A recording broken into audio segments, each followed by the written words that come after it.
Hello guys, it's OD here with a new video in which I will be talking about what item combinations you have at your disposal in order to complement your M6 gear. A lot of items got changed with the 2.1 patch, making them a viable choice, whereas before they would be nothing but another salvage. Whether you want more toughness, more damage, more mobility, or even immunity to some CC, you have quite a few options to choose from.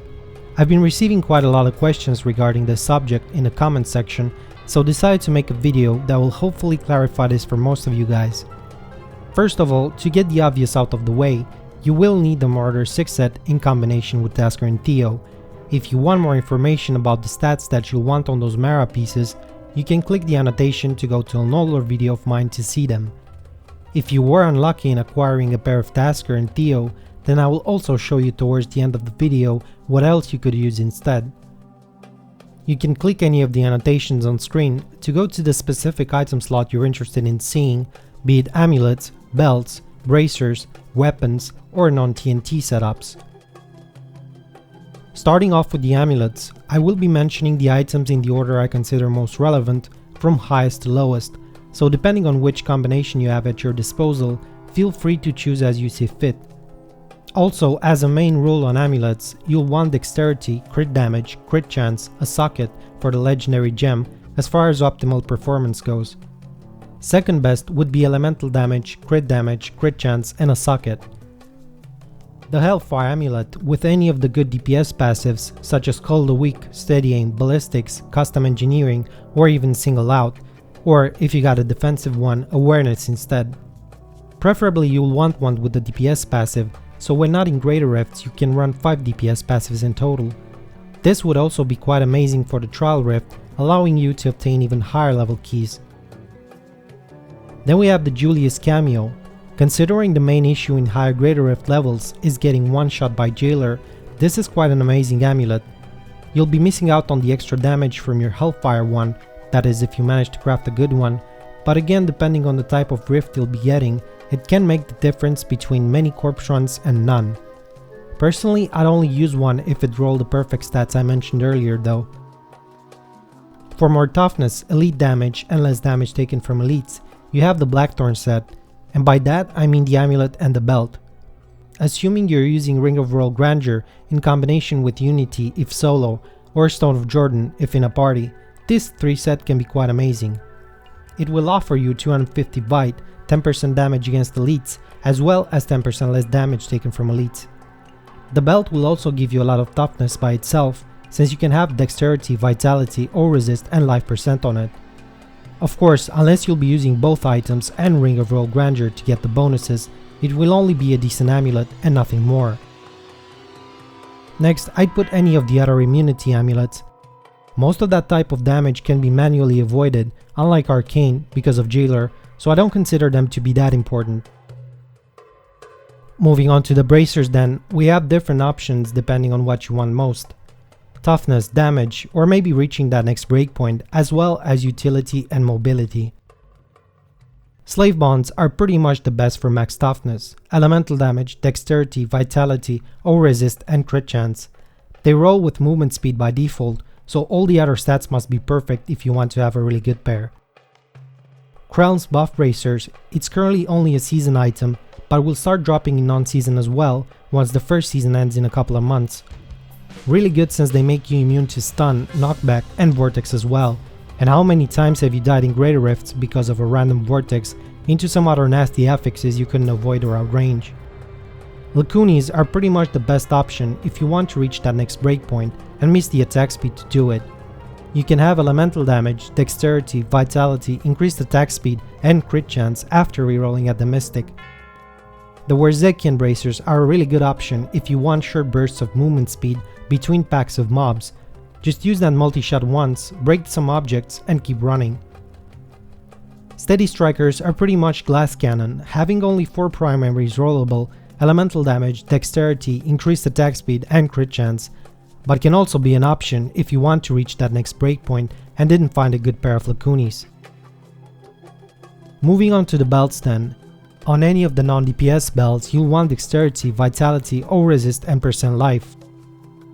The Witching Hour is pretty much the go-to choice if you want max DPS, as well as being able to reach your breakpoint, unless of course you're over it from your other items as well as Paragon points. Preferable stats on this would be Dexterity, Vitality, increased attack speed, and high crit damage. Blackthorn's belt only used in combination with the Amulet and Ring of Royal Grandeur, so you can get the 2 and 3 set bonuses. Then we have the String of Years, which is pretty much the best toughness belt you can get in game. It will also offer you up to 30% melee damage reduction as a bonus secondary.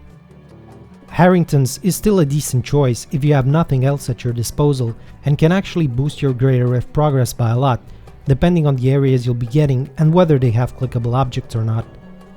The Gold Wrap can be quite fun in normal rifts, especially in combination with the Goblin Legendary Gem, since you'll constantly be picking up tons of gold and keeping your toughness at such insane levels, and at that point nothing will be able to damage you at all. Personally, I managed to get above 5 billion toughness with it. Onto the weapons then, you have the Atreyu. It's pretty much the best in slot bow if you're running with the usual cold build. You'll want to have high average damage, percent damage, good cold skills roll, dexterity, and a socket. Depending on how yours rolled when you do get it, check what useless stat you can roll into any of the previously mentioned ones and then add a Ramas on top of it to add the socket. Then we have the pre-patch Manticore, like the one in the image. Sadly, they changed the Manticore after the patch, and the new ones don't roll with crit damage anymore. If you have stashed one away, though that's really good, you can reroll the socket into percent damage and add a Ramas on top of it. The rest of the crossbows and bows are pretty much the same, and you can choose to go with either Vite or cooldown reduction, depending on what you're missing most. I'd like to mention the Calamity as well here as a one-handed crossbow option, but only if it rolls so good that you can reroll attack speed on it and put a Ramas in and reach that 4.15 breakpoint. Keep in mind this is mostly an option for groups, where you will also have attack speed group buffs depending on what classes you're running with. Easy to reach breakpoints with Tasker and Theo are 2.16 with the two-hand crossbow and 2.84 with the bow. Don't forget to check your sheet APS when switching between different setups and recalculate your breakpoint, since in my case I sometimes have to change Paragon points allocation after doing so. And now for the worst case scenario, which is the one where you don't have Tasker and Theo. There are lots of combinations that you can use instead, such as full M6 set with Stone of Jordan and Unity, or Cinder Coat with Ring of Royal Grandeur and Unity, or Mage Fist, Hexing Pants, etc. Sadly, none of them will come close to having Taskers though.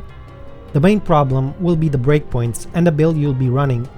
With 2.16 or 2.84, it's really easy to have almost 100% uptime on Elemental Arrow debuff, buffing yourself with Cold the Weak and Bane of the Trap. With no Taskers, the uptime will be way lower, and so will your damage. In this case, you might actually consider combining Elemental Arrow, Frost Arrow with Polar Station until you manage to get your hands on those Taskers to raise that uptime on the slow. From personal experience with the solo rift, in the end I chose to ditch the toughness needed to survive on Jailer, because at one point, no matter how much toughness you stack, you will still get one shot no matter what. Overall, it's better to just outrange it or line of sight it and have better damage in the end. Another interesting subject that came up lately is the Zay Stone of Vengeance. It's a really good gem that you can use for example for trial rifts, and it might at some point outshine the Bane of the Powerful, since you can't have 100% uptime on that one. Only issue with the gem is that Zay's works as a steady aim for sentries instead of you, so it calculates the damage bonus depending on the distance between the sentry and the mob it's attacking. I think this gem mostly outshines in group play, where you can always have mobs clumped up and stunned at a distance from your sentries, allowing you to take max advantage of the gem's power. Before wrapping this up, keep in mind this info is mostly regarding solo play, especially some item combinations and stat rerolls on helmets and boots. Generally, demon hunters in parties with stun witch doctors and such will go full out DPS. They'll be combining single target DPS skills with multi, as well as having only one debuffing the mobs, while the rest go for max DPS. I haven't really bothered with group leaderboards, only solo except 1 or 2 games.